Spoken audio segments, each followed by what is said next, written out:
Hello everybody, MegaZardex here, back at it again to give you all another very exciting video. And for today, you know what? I've been thinking really hard because we just recently came off of the most recent Nintendo Direct. And honestly, it has got me thinking and wondering, this is a different side of Nintendo we hadn't seen in quite some time. With all the announcements of the games that they have revealed in there, it's been banger after banger after banger. And you start looking at all these first-party IP games that Nintendo's dropping this year, and you start looking at the slate of the games that are dropping that had dropped out in 2017. It made me start to think: are we entering in the second half of the Switch's life, or what I like to call as a phase 2 for the Nintendo Switch?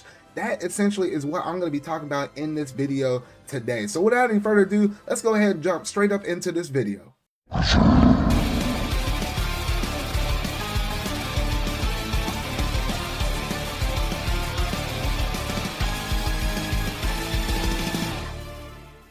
So lately, I've been thinking, with everything that Nintendo has been saying, with a couple of interviews, plus some of the evidence of some of the games that we are knowing that are supposed to be scheduled to drop out for the year of 2022, and looking back at the past of what they dropped out in 2017 and their business online, or their business strategy for the Nintendo Switch Online and everything like that, it honestly seems like Nintendo is shaping itself out to be entering into a phase 2 for the Nintendo Switch. Looking at an article that Polygon interviewed with Doug Bowser, he mentioned this within their interview. He said that the momentum of the Nintendo Switch and the Nintendo Switch Lite in the 4th year is strong, and we believe we're changing the trajectory of another typical console life cycle, and we will continue for the foreseeable future to really lean into both of these platforms and the content that comes with it, because it is a symbiotic relationship that makes the real difference. Skipping a little further in the interview, he almost ended a little quote here saying,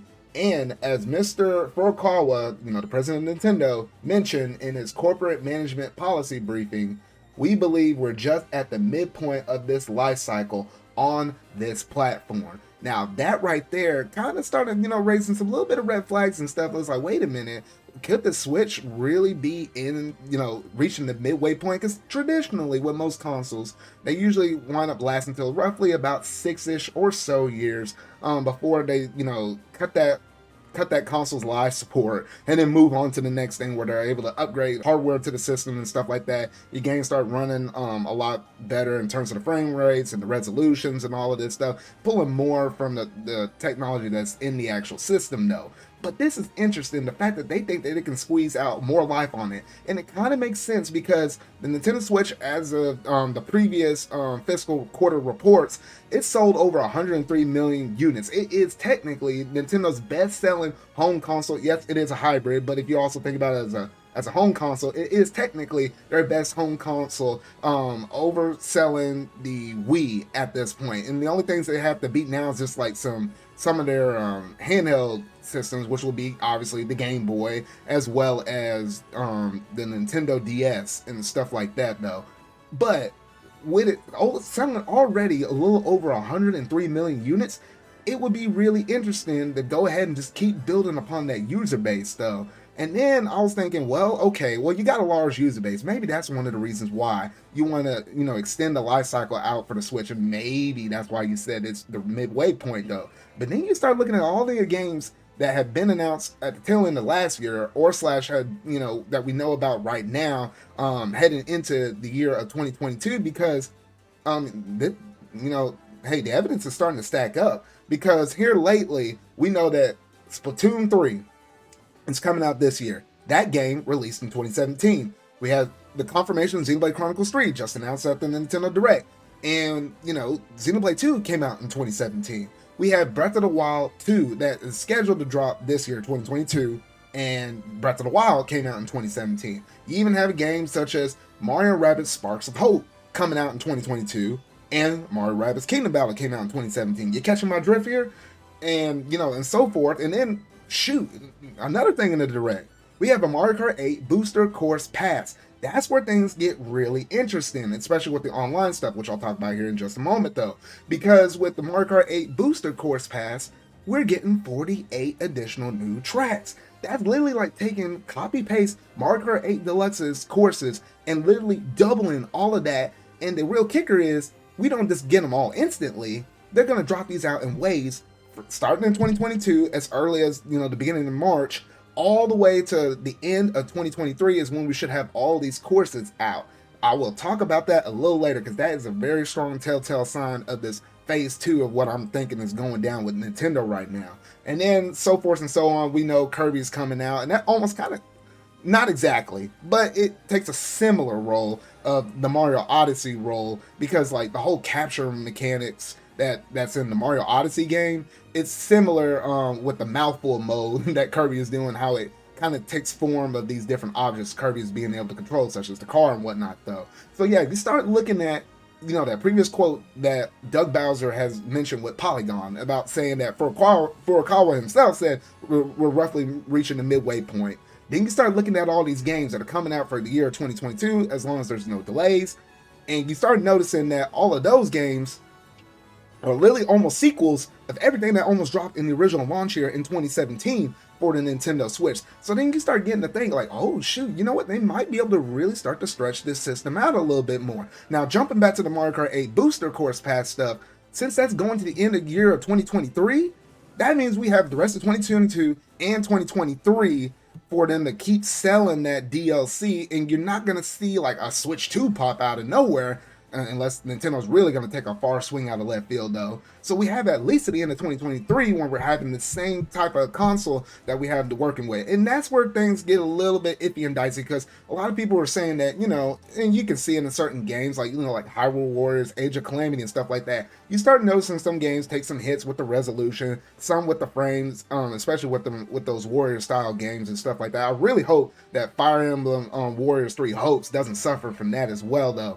But you look at stuff like that, and that makes you think, well, the hardware is getting a little bit older, and if they got some really good computer programmers and and game designers and stuff that are working behind the program or working behind the scenes with all of the game creating processes, and they're able to pull as much as they can from the system, I feel like they could go the distance in terms of extending out the Switch's life though. But there are some little things, especially when you start looking at the third party side of things, where it is a little bit tough and it is a little strenuous on certain developers in terms of what they want to do and accomplish and drop in terms of dropping their games down on the system though, because it would be nice in a world where in the future where we'll be able to actually have, maybe if the technology gets a little better, maybe with the DLS stuff, where you can do artificial upscaling for 4K games, which could come on a potential Switch 2 in the future though, how we might be able to get some more potential games coming out for the Nintendo Switch though.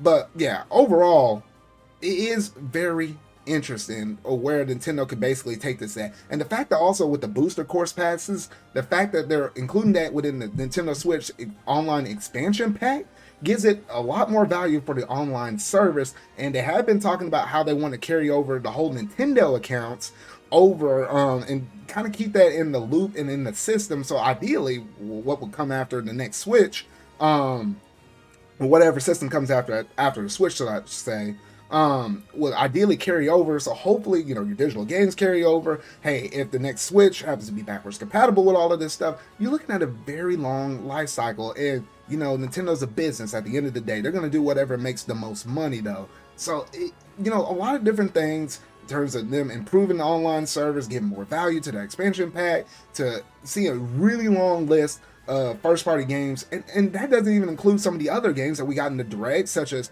literally they're hitting the casual audience with the Switch Sports.